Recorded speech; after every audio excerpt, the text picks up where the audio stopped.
আজকে পাসপোর্ট জমা দিয়ে আসলাম, জানি না কখন ডেট এসে পড়ে।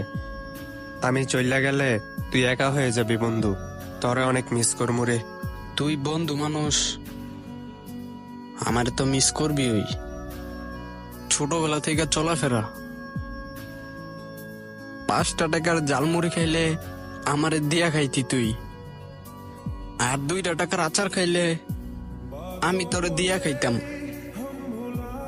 তুই এখন বিদেশ চলে যাবি, আমার বুকটা ফাইটে যেতেছে, বুকটা ফাইটে যেতেছে। আমি কি করবো কিছু বুঝতেছি না। আমার যদি সামর্থ্য থাকতো আমি তোরে কইতাম, বন্ধু তুই বাংলাদেশে থাইকা কিছু কর। আমার তো ওই সামর্থ্য নাই। জানোস আমি রাত্রি কি করি? কম্বলের নিচে গিয়া কান্না করি আমি। এই চোখের পানি যে কত পড়ে এটা শুধু আমার মা জানে। থাক, কান্না করিস না বন্ধু, আমার বুকে অনেক কষ্ট আছে রে, কিন্তু আমি দেখাইতে পারি না,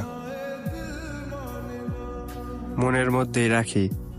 তুই দেশে থাক, ঠিক মতন চলাফেরা করিস, বিদেশ গিয়া তোর নেওয়ার ব্যবস্থা করমু।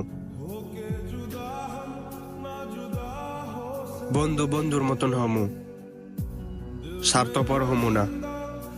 ঠিক আছে বন্ধু, তাইলে চল চলে যাই। আয়।